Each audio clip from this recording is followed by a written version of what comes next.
So hello guys, আমি সুস্মিতা। আর আজ চলে এসেছি একটা নতুন রকমের ভিডিও নিয়ে। আজ আমি তোমাদেরকে ভাবো তো কী বানানো শুরু করেছি। আজ আমি তৈরি করতে চলেছি পাঁপড়ের তরকারি, একদম নিরামিষ দিনে খুব ভালো একটা তরকারি, যেটা হেলদি এবং শরীরে খেলে কোনো ক্ষতি হবে না। তো দেখো, আমি প্রথমে একটুখানি তেল দিয়ে নিয়েছি।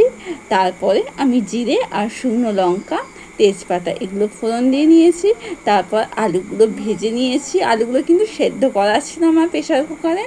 তারপর আমি হালকা হালকা ভেজেই আমি একটুখানি আদা, টমেটো, মগজদানা এইসবের পেস্ট দিয়ে নিয়েছি।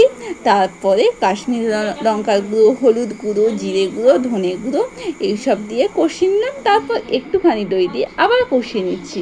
দেখো, কষানো হয়ে যাওয়ার পরে আমি জল দিয়ে দিলাম।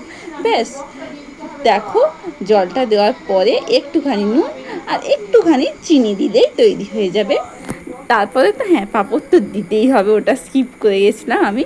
যাই হোক, পাঁপড়গুলো দিয়ে একদম ফুটিয়ে নিলে আমাদের তৈরি হয়ে যাবে সুন্দর পাঁপড়ের তরকারি। হ্যাঁ, তবে মনে রাখবে, পাঁপড়ের তরকারিতে নুন বেশি দেবে না।